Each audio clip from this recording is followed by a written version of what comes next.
Sahabat, pernahkah Anda membayangkan bagaimana jika sujud terakhir Anda sebelum Ramadan tidak diterima oleh Allah? Bukan karena kurang ibadah, tetapi karena hati yang masih menyimpan dendam. Kita sibuk menghitung hari menuju Ramadan. Kita sibuk bertanya, puasa Sya'ban berapa hari? Tanggal berapa 1 Sya'ban 2026? Namun, kita lupa satu hal. Maut tidak pernah menunggu kalender kita siap. Di luar sana, jutaan penghuni kubur sedang menyesal. Mereka menjerit, menangis, memohon, "Ya Allah, kembalikan kami walau 1 hari saja di bulan Sya'ban." Namun, waktu mereka telah habis, sedangkan Anda masih diberi nafas untuk mendengar suara ini. Ini bukan sekedar tentang tanggal. Ini bukan hanya tentang hitungan hari puasa. Ini tentang rapor amal kita yang sebentar lagi akan diangkat ke hadapan Allah Subhanahu wa taala. Bayangkan ketika malam nisfu Sya'ban tiba, malam pengampunan yang agung. Allah memandang seluruh makhluknya, namun wajahnya berpaling dari kita hanya karena segumpal kebencian yang masih kita simpan di dada. Apakah kita sanggup menanggung dosa itu ketika Ramadan datang? Atau lebih buruk lagi, bagaimana jika Sya'ban ini adalah Sya'ban terakhir kita? Bismillahirrahmanirrahim. Assalamualaikum warahmatullahi wabarakatuh. Alhamdulillahi rabbil alamin. Allahumma salli ala sayyidina Muhammad wa ala ali sayyidina Muhammad, amma ba'du. Sahabat Imam Muda yang dirahmati Allah, syukur alhamdulillah kita bisa berjumpa kembali di channel ini. Semoga dengan perjumpaan kita kali ini dicatat sebagai amal ibadah oleh Allah Subhanahu wa taala. Salawat teriring salam selalu dan tetap tercurahkan kepada junjungan kita Nabi besar Muhammad sallallahu alaihi wasallam. Mari para sahabat, kita sama-sama ucapkan atau bisa tuliskan di kolom komentar, Allahumma salli ala sayyidina Muhammad wa ala ali sayyidina Muhammad. Semoga dengan ucapan atau tulisan salawat tadi, kita semua diakui sebagai umatnya, sehingga kelak kita mendapatkan pertolongan beliau. Harapan dan doa saya, semoga sahabatku semuanya selalu diberikan kesehatan, dilapangkan rezekinya, diampuni dosa-dosanya, dan dipanjangkan umurnya oleh Allah Subhanahu wa taala. Amin ya rabbal alamin. Sahabat Imam Muda yang dirahmati Allah, segala puji hanya milik Allah Subhanahu wa taala, Rabb yang menggenggam waktu, yang memperjalankan hari demi hari tanpa pernah menunggu kesiapan kita.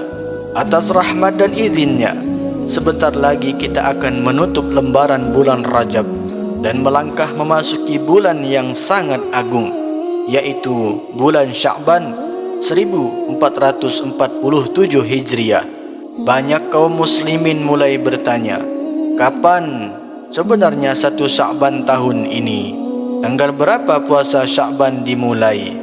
Berdasarkan perhitungan kalender Hijriah, 1 Sya'ban 1447 Hijriah jatuh pada hari Selasa 20 Januari 2026. Namun para ulama mengingatkan kita bahwa kemuliaan bulan ini tidak menunggu pagi hari, karena sejak Senin malam 19 Januari 2026 setelah maghrib, ketika matahari terbenam, pintu bulan Sya'ban telah resmi dibuka. Di saat itulah kita sejatinya telah memasuki bulan yang oleh para ulama disebut sebagai bulan penyiraman amal. Mereka berkata, jika bulan Rajab adalah waktu kita menanam benih taubat, maka Sya'ban adalah saat menyiramnya dengan puasa, doa dan ketaatan agar ia tumbuh kuat dan berbuah sempurna saat Ramadan tiba.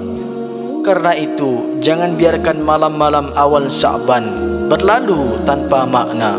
Isi dengan doa yang jujur, dengan istighfar yang keluar dari hati, bukan sekedar dari lisan. Sahabatku yang dirahmati Allah, pertanyaan yang paling sering muncul adalah, berapa hari sebaiknya kita berpuasa di bulan Sya'ban? Untuk menjawabnya, kita tidak mencari pendapat manusia, tetapi menoleh kepada teladan terbaik umat ini, yakni Rasulullah SAW. Ibunda Aisyah radhiyallahu anha memberikan kesaksian yang sangat berharga. Beliau berkata dalam hadis riwayat Bukhari dan Muslim, aku tidak pernah melihat Rasulullah SAW berpuasa sebulan penuh kecuali Ramadan, dan aku tidak pernah melihat beliau lebih banyak berpuasa sunnah melebihi di bulan Sya'ban. Bahkan dalam riwayat Imam Muslim disebutkan bahwa Rasulullah SAW berpuasa hampir seluruh bulan Sya'ban, kecuali hanya beberapa hari saja. Lalu para sahabat bertanya, mengapa Rasulullah begitu istimewa memperlakukan bulan ini? Maka Nabi SAW menjawab dalam hadis riwayat An-Nasa'i, itulah bulan yang sering dilalaikan manusia di antara Rajab dan Ramadan, dan itulah bulan diangkatnya amal-amal kepada Rabb semesta alam. Maka aku suka jika amalku diangkat dalam keadaan aku sedang berpuasa.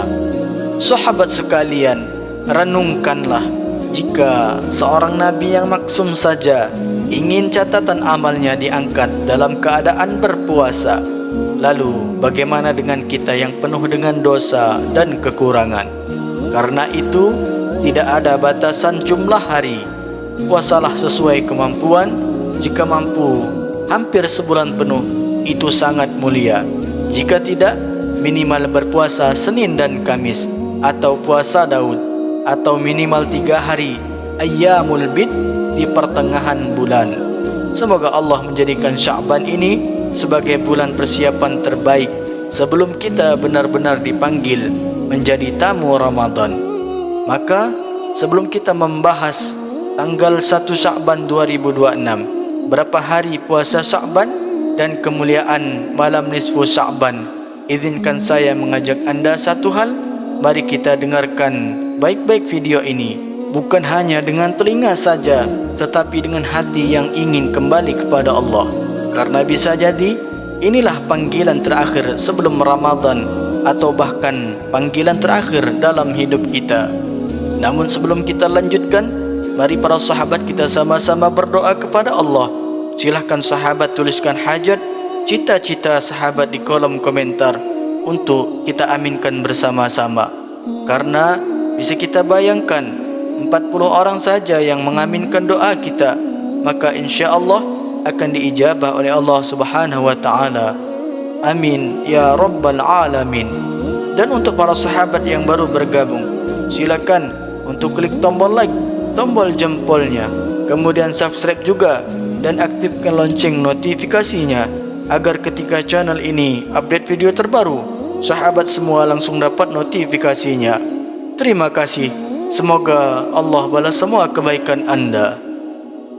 Sahabat imam muda yang dirahmati Allah, ada sebuah kisah nyata inspirasi untuk kita semua, yang mana diceritakan oleh para ulama salaf.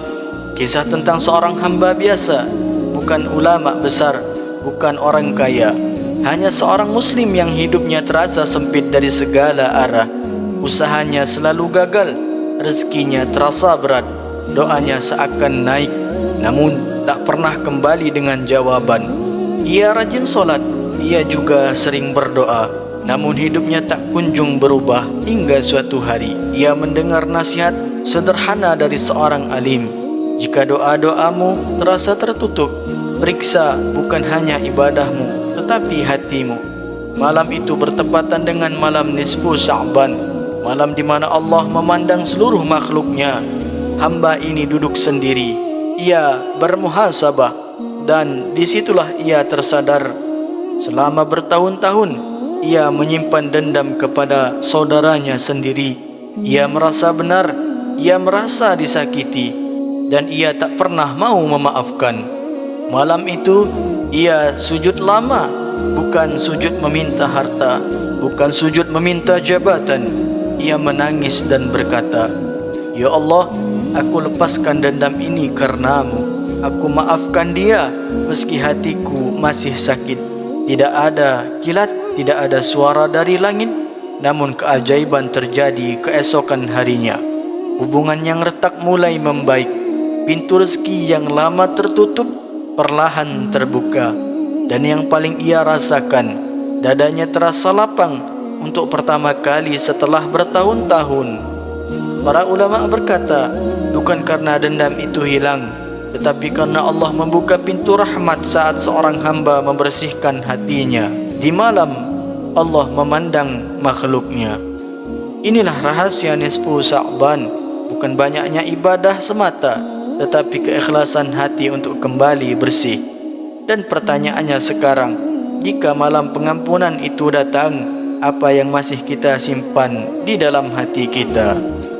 Sahabat imam muda yang dirahmati Allah, setelah kita memahami betapa agungnya bulan Sya'ban, pertanyaannya sekarang adalah bagaimana cara mengamalkannya dengan benar dan bernilai di sisi Allah. Yang pertama, mulailah dengan niat yang lurus. Puasa Sya'ban adalah puasa sunnah, namun Rasulullah SAW sangat memuliakannya. Seperti Ibunda Aisyah radhiyallahu anha berkata, "Aku tidak pernah melihat Rasulullah lebih banyak berpuasa sunnah selain di bulan Sya'ban." Hadis riwayat Bukhari dan Muslim. Maka niatkan puasa bukan sekedar kebiasaan, tetapi sebagai persiapan menyambut Ramadan, dan agar amal kita diangkat dalam keadaan berpuasa. Rasulullah SAW bersabda, "Itulah bulan yang sering dilalaikan manusia antara Rajab dan Ramadan, dan itulah bulan diangkatnya amal-amal kepada Rabb semesta alam. Aku suka jika amalku diangkat dalam keadaan aku berpuasa." Hadis riwayat An-Nasa'i. Lalu yang kedua, puasalah sesuai kemampuan. Tidak ada batasan jumlah hari. Jika mampu hampir sebulan penuh, itu sangat utama. Jika tidak, minimal puasa Senin dan Kamis, atau 3 hari Ayyamul Bid pada tanggal 13, 14 dan 15. Atau bisa juga puasa Daud bagi yang mampu. Yang ketiga, jaga kualitas puasa, bukan hanya sekedar menahan lapar, tahan mata dari hal sia-sia, dan yang paling penting, bersihkan hati dari dendam dan permusuhan. Karena Rasulullah SAW bersabda tentang malam nisfu Sya'ban, Allah mengampuni seluruh makhluknya kecuali orang yang musyrik dan orang-orang yang saling bermusuhan. Hadis riwayat Ibnu Majah. Yang keempat, hidupkan malam nisfu Sya'ban dengan 3 amalan utama. Yang pertama, bacalah istighfar sebagai pembersih jiwa. Astaghfirullahalazim wa atubu ilaih. Yang kedua, salawat, karena Sya'ban adalah bulan salawat. Allahumma salli ala sayyidina Muhammad. Yang ketiga, doa dan sujud panjang, terutama memohon ampun dan melepas dendam kepada sesama manusia. Imam Syafi'i rahimahullah berkata, doa mustajab pada 5 malam, dan salah satunya adalah malam nisfu Sya'ban. Yang kelima, akhiri dengan memaafkan, bukan karena orang lain pantas dimaafkan, tetapi karena kita ingin Allah memaafkan kita. Inilah keutamaan Sya'ban, bulan latihan, bulan pembersihan, bulan yang menentukan apakah kita layak menjadi tamu Ramadan. Semoga Allah menjadikan kita termasuk hamba-hamba yang amalnya diangkat dalam keadaan berpuasa dan hati yang bersih. Sahabat imam muda yang dirahmati Allah, pada akhirnya Sya'ban bukan sekadar bulan di antara Rajab dan Ramadan. Ia adalah cermin kejujuran hati kita. Sebentar lagi catatan amal kita diangkat, sebentar lagi pintu Ramadan dibuka. Namun pertanyaannya sederhana, apakah kita sudah bersih? Jangan biarkan Sya'ban berlalu tanpa satu puasa yang ikhlas, tanpa satu istighfar yang jujur, dan tanpa satu maaf yang tulus dari hati. Karena bisa jadi Sya'ban tahun ini adalah undangan terakhir sebelum kita benar-benar dipanggil menghadap Allah. Mari kita lepaskan dendam, kita ringankan hati, dan kita sambut Ramadan dengan jiwa yang bersih dan penuh harap. Semoga Allah menerima amal-amal kita, mengampuni dosa-dosa kita, dan mempertemukan kita dengan Ramadan dalam keadaan iman yang terbaik. Amin ya rabbal alamin. Allahumma balighna Ramadan. Wassalamualaikum warahmatullahi wabarakatuh.